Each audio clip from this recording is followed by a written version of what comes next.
Estamos a las 4:40 en Santa Cruz Metropolitana. Ya vamos a recibir a nuestro invitado. Él es abogado de profesión, Josué Germán Flores. Bienvenido, Josué. Hoy tenemos una interesante charla, ¿no? ¿Cómo le va? Muchísimas gracias querida Mechi, querido Alexis, amigo, muchísimas gracias por la invitación. Tenemos un tema muy bonito de qué hablar el día de hoy. Así es, si nos acercamos más al Claro que sí. micrófono y habrá, fíjate cómo, iba a ser Alexis.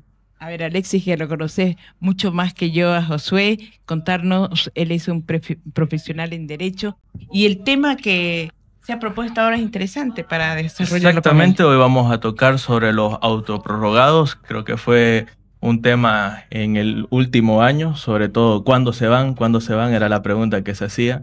Y comienzo con un punto fundamental, porque ahorita quisiéramos analizar con mi compañero Josué Germán. Era su compañero. Era compañero de escuela. colegio, sí. Nos conocemos de los 12, 11 años, sí. Sí, hace mucho tiempo. Después de tantos años de encontrarse ya profesionales, pucha, Sí, no la todos verdad que tienen sí. el privilegio a veces de mantener esas amistades del colegio, de la juventud, ¿no? Así es, haciendo la verdad muy bonito, porque hemos crecido juntos y bueno, hasta ahora hemos llegado, ¿no? Los caminos profesionales ya ambos Nunca se han encaminados. peleado, siempre se han llevado No, bien. la verdad que no, siempre ¿Se hemos portaba tenido bien, Alexis? súper bien, súper bien. ¿Imaginabas que iba a ser periodista, no? Yo me imaginaba que iba a ser abogado en Ah, realidad. sí. Tenía él Buena mucha verba. buena verba, tenía ese carácter, ¿no? Y bueno, pero tomó un camino hermoso como es el periodismo, ¿no? Claro, ¿y vos creíste que iba a ser abogado? Yo quedé sorprendido también cuando salió de abogado, y de hecho lo que más me sorprendió fue cuando comenzó a gustarle el tema de la política y la historia, igual Claro. que yo, porque curioso es que en el colegio casi no hablábamos, Claro. o sea, no hablábamos de esos temas, ya fue después cuando estábamos Estando en la afuera. universidad que Así es. empezábamos a hablar de esos temitas. Y Así se es. entiende mejor el país, ¿no? Cuando uno conoce la historia, cuando conoce las leyes, bueno, hay tanto Claro por que sí. aprender. Listo, los autoprorrogados. Qué dolor de cabeza el que nos han dado, increíble, se quedaban, pero no era fácil votarlos también, ¿no? A ver. Sí, y justo ese tema es el que quisiera comenzar hablando respecto a cómo comenzó todo esto, los antecedentes. Importante siempre saber los antecedentes. Recuerdo que varios medios de comunicación titulaban, o más que todo era la opinión pública, con un autogolpe judicial. Y comienzo con eso, estimado Germán. ¿Vos lo considerás como un autogolpe judicial? ¿Qué fue lo que sucedió en ese contexto? O sea, ¿por qué? Creo que mucha gente a veces igual vamos hasta elecciones judiciales y no sabemos ni qué elegimos, así que ¿por qué se considera un autogolpe judicial si es de que esa es tu opinión? Claro que sí. Mire, vamos a hacer un análisis pequeño, contexto histórico un poquito, para poder Por favor. entender, ¿no?, la problemática y todo lo que ha sido en realidad las famosas elecciones judiciales, los famosos autoprorrogados en todo caso. Desde que se promulga la Constitución Política del Estado del 2009, el 7 de febrero del 2009, se incorpora el nuevo sistema de elección de altos magistrados, ¿no?, del Tribunal Supremo, el Tribunal Constitucional, etcétera, e incorpora lo que es la famosa elección por voto popular. La elección por voto popular no había sido nunca antes incorporada en el sistema, ¿no?, boliviano. Y bueno, se lleva a cabo la elección en 2011, que es la primera. Establece la propia Constitución que son 6 años de funciones de los magistrados. Y el 2017 se lleva la segunda. De forma exitosa, podríamos decir, entre comillas, ¿no? Pero obviamente había un problema, ¿no?, que no se conocía de fondo a los candidatos. Pero se realizaron las elecciones como tal. Ahora, ahí viene el problema. El 2017 se llevan a cabo las elecciones, hasta 2023 ellos culminaban su mandato, ¿no?, como magistrados. Y claro, la Asamblea Legislativa en su momento, el año 2023, no aprueba la ley que iba a lanzar para poder seleccionar los candidatos a los magistrados.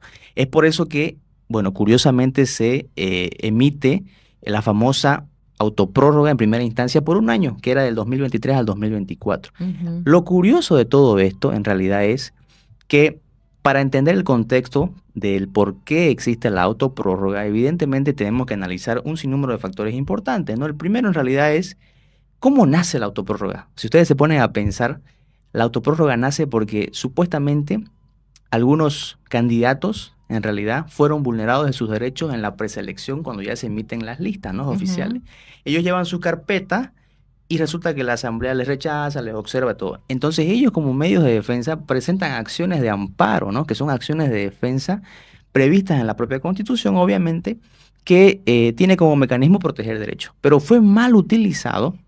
Y curiosamente yo traje aquí a la mano una ley muy interesante, que es la ley 1104, ¿ya?, que esta ley lo que ha hecho es poder establecer lo siguiente. Dice que las acciones de defensa que se presentaron en esa época deben ser presentadas en realidad solamente en las salas que conocen, perdón, en las salas donde se produjo la vulneración de derechos, pero solamente a 20 kilómetros de una, podríamos decir, como un espacio territorial. Ya. Lo curioso es que las acciones de defensa que presentan estas personas, las presentan en Beni, todas las acciones de defensa. Curiosamente, ¿no? Cuando los hechos en realidad suceden en la ciudad de La Paz, porque es la asamblea la que les rechaza o les observa sus carpetas. Eso es lo interesante para poder entender cómo se utilizó de forma mañosa y abusiva, ¿no?, estas acciones de defensa, que todas fueron presentadas en el Beni. Y curiosamente ahí, querida Mechi, en realidad analizamos de que los que se quedan en el cargo como autoprorrogados son los magistrados del Beni y de Pando, ¿no? Mayormente son los que generan polémica. Sí, entonces se entornillan, ¿no? Emerge de eso precisamente. Ahora, una problemática que salió recién ha sido que el propio presidente del TDJ del Beni, Charles Mejía, fue el que conoció y resolvió esas acciones de defensa y le ordena a la asamblea que paralice el proceso de selección para los magistrados del Beni. Sí. Y ahí nace la autoprórroga, ¿no? Sí, ahí nace la autoprórroga. Sí. Entonces, ahí vemos cómo se ha podido sistematizar y se le ha dado un mal uso a esta ley que lamentablemente, pues, ya vimos en lo que terminó, ¿no? Leía, por ejemplo, de que opinión sobre todo del vicepresidente Edman Lara, en que mencionaba de que hubo una violación a la Constitución Política del Estado al haber esa autoprórroga.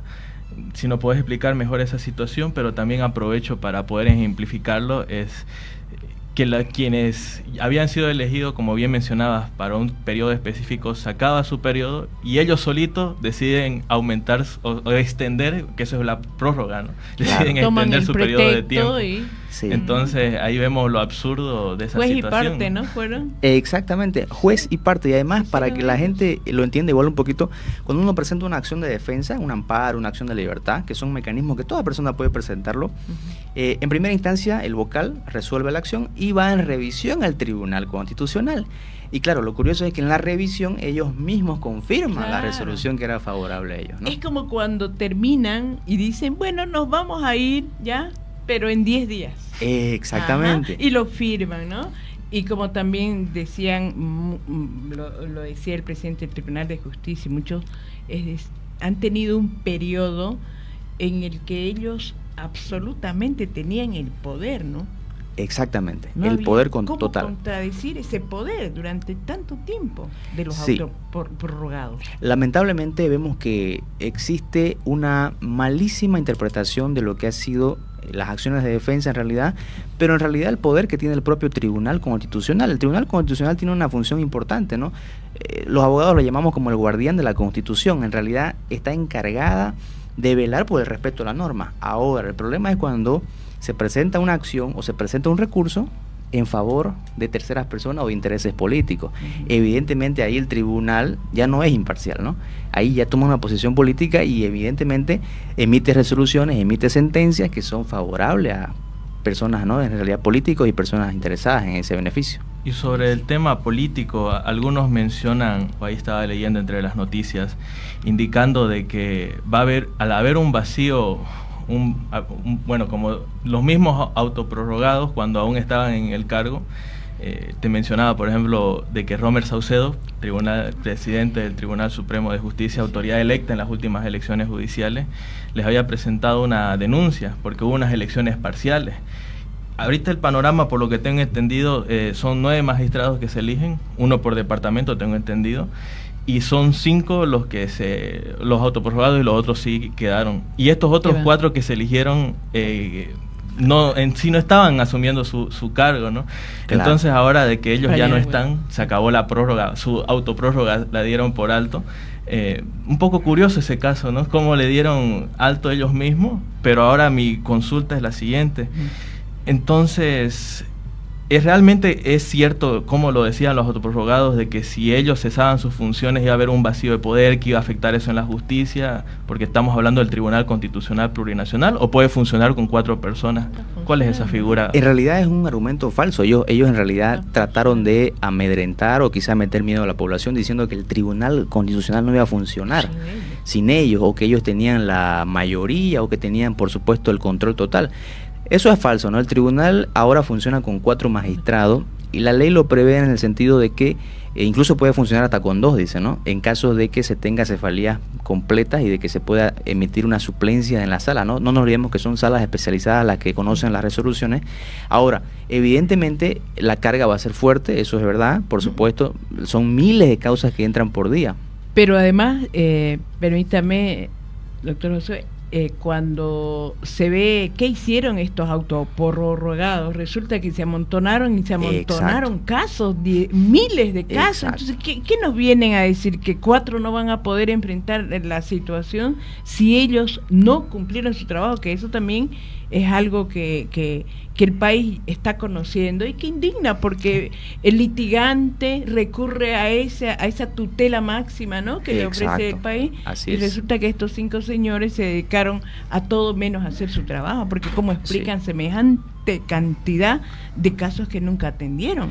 Sí, hay un dato que salió, ¿no? Son 17.000 causas pendientes que tienen los autoprorrogados, ¿no? Que no resolvieron en realidad. Y bueno, ahí queda la carga procesal fuerte para los 4 que por supuesto tienen toda la voluntad, todo el deseo de poder hacer las cosas bien y trabajar, ¿no?, en beneficio de su departamento, del país, ¿no? Ahora, querido Germán, para que nos puedas graficar un poquito, hay diferentes instancias, hubo las elecciones judiciales y va a haber elecciones de nuevo. En Santa Cruz también se va a elegir el magistrado del Tribunal Constitucional. El representante exactamente del Tribunal Constitucional Plurinacional. ¿Hay otras autoridades que van a estar en Santa Cruz otra vez que vamos a ir a las urnas? No, en realidad en Santa Cruz la única vacante o acefalía que no se eligió fue al magistrado del Tribunal Constitucional Plurinacional. En el Beni, en Beni, Pando, en Cochabamba y Potosí, perdón, en Cochabamba y en, si no me equivoco, en Potosí no se eligió. Son 5 departamentos que no se eligió. ¿Y cómo se va a hacer ahora? ¿Cómo se va a hacer esa elección? En realidad el procedimiento establece que la Asamblea Legislativa debe convocar a nuevas elecciones. Lo que sí, evidentemente se puso en debate el tema de que se pueda suplir de forma inmediata las acefalías con un decreto supremo y demás, pero obviamente eso genera mucha contradicción y además no genera en realidad la garantía que se pueda tener de que son magistrados o autoridades electas por voto popular, ¿no? En todo caso estaríamos yendo en contra de la propia Constitución. Mejor esperar, ¿no? Mejor esperar. ¿Y hay fecha? O sea, ¿se tiene o no. tiene que agilizar la Asamblea Legislativa Plurinacional esa tarea? Sí, tiene que agilizarla. No hay fecha ahora porque en realidad se han concentrado a la presente fecha más en lo que ha sido la elección de los vocales del Tribunal Supremo Electoral, que ellos concluyen el 18 de diciembre. Ya estamos cerca de las elecciones autonómicas, ¿no? Exactamente, 2026. Y obviamente es una presión un poquito fuerte porque las elecciones subnacionales están ya en marzo, ¿no?, del año que viene, o sea, en realidad 3 meses más y ya están las elecciones y los vocales cesan apenas en 2 semanas, ¿no?, de sus funciones como vocales del Tribunal Supremo Electoral. Pero no hay fecha todavía. Esperemos que la Asamblea haga su trabajo. Lo ha hecho, por ahora lo ha hecho relativamente bien en relación a los plazos, digamos. Y claro, una vez pase este proceso electoral, ya poder convocar a lo que va a ser las elecciones en los departamentos que quedó, ¿no?, restante. Entonces habrá que esperar 2026 y que ese trabajo también de la Asamblea Legislativa Plurinacional sea lo más seria posible. Creo que escarmentemos los bolivianos, ¿no? O sea, no puede cruzarse, contaminarse tanto la justicia y la administración también de estos poderes tan importantes con la política, porque eso es lo que ha pasado, de lo contrario de cómo explicamos esa autoprórroga y esa actitud tan prepotente con la ley, ¿no? Incluso que han dicho que se han declarado perseguidos también. Se han declarado perseguidos, bueno, han hecho uso de recursos, por ejemplo, ellos mismos han presentado acciones de libertad, porque claro, cuando se cesa de sus funciones a ellos, hace una semana creo atrás, hay un juzgado en La Guardia que emite órdenes de aprehensión contra los 5, y claro, ellos obviamente, conociendo la ley, presentan recursos, se la saben, ¿no?, como se dice, todas las mañas, presentan recursos, una acción de libertad, para dejar sin efecto lo que ha sido la orden de aprehensión que cursaba en su contra. Ahora, un debate importante, igual ahí quería Mechi para poder analizar, es qué va a pasar con las sentencias que ellos han emitido en la autoprórroga. Es interesante ese punto de vista porque muchos abogados dicen que en realidad debería debatirse ya si lo que emitieron ellos fue legal o no, y las sentencias que sacaron desde el 2023 en adelante tienen la validez correspondiente, ¿no? Eso ya está establecido en la propia Constitución. El artículo 122 establece que los actos son nulos de personas que usurpen funciones. Eso lo dice de forma textual. Y ahí entra el debate, ¿no? Si de verdad van a ser válidas las sentencias que ellos emitieron en casi 2 años enteros de autoprórroga. Y en esos 2 años de autoprórroga hay un tema importantísimo, y es de que la jugada, vamos a decirle de esa manera, para quitarle la personería del MAS a Evo Morales, tengo entendido. Exacto. Entonces ahí quedaría eso abierto el debate, ¿no? Entonces, podría ser, pero a estas alturas yo no sé, bueno, no nos metamos, porque claro, el MAS, yo pienso, ni la cara tendría que mostrarle a este país con semejante antecedente, sí, que estamos viendo, y que solamente hay que ver cómo ha quedado el país, ¿no? Más allá de que le guste o no le guste, más allá de la línea política, realmente han hecho destrozos como partido político, pero bueno, en democracia, y si la democracia les permite, que revivan y que hagan fiesta, y seguramente los bolivianos también podrán votar. No sé, yo creo que más que nunca los ciudadanos tenemos que ser, yo creo, responsables, ¿no? Y entender que nuestro voto es fundamental, porque ya vemos, aún en democracia nos pueden pisotear las leyes. Lo han hecho estos autoprorrogados durante tanto tiempo. Así es. Me encantó conocerlo, Josué, estar en el programa, y vamos a estar juntándonos, como dice, en otra ocasión, lo vamos a invitar para que nos pueda ayudar a entender también muchas de estas realidades, para, ¿no? Coyuntura, análisis, sí, como hacíamos antes, también teníamos nuestro programa, teníamos un debate, entrevistábamos para conocer diferentes roles, y creo que eso es importante para cerrar, Germán. Como vamos a ir a elecciones para elegir a un representante ante el Tribunal Constitucional Plurinacional, sí, ¿cuál es su función de esta autoridad que vamos a ir a votar? Para que sepa la ciudadanía, ¿no? ¿Cuál es la importancia de ese representante? ¿Qué es lo que cuál es su función en sí, ¿no? La función que tiene un magistrado del Tribunal Constitucional es poder, primero, resolver en revisión todas las acciones de defensa que son presentadas, ¿no? En el territorio, en todo el territorio nacional. Acciones de libertad, acciones de amparo, acción popular, acción de cumplimiento, son las 5 que establece la Constitución. Ellos lo que hacen es revisar, y ellos revisan la sentencia, y en base obviamente a la experiencia que tienen, que deben ser personas muy preparadas en derecho, van a resolver confirmando o negando ese recurso que fue presentado. Claro, ¿no? Dan por bien hecho, le dicen, sí, vuelva a su lugar de origen, revise, señor juez. Exactamente. Porque hay estas observaciones. Hay errores, ¿no? Qué trabajo tan importantísimo, ¿no? Entonces no tenemos que jugar, yo creo, con fuego. Los bolivianos y los políticos también en la Asamblea Legislativa Plurinacional tienen que ser conscientes, ¿no? Porque los magistrados que estén en este tribunal, ojalá y no se repita más la historia. Así es. A informarse bien para votar bien. Así bueno, gracias, doctor Josué Guzmán Flores. Dice que, ¿cómo era? La María Galindo, no me diga, usted es abogado. Yo tengo que decirle licenciado. No le voy a decir doctor, sino... Bueno, vamos a irnos con un temita musical. Paul, vamos a continuar con Santa Cruz Metropolitana.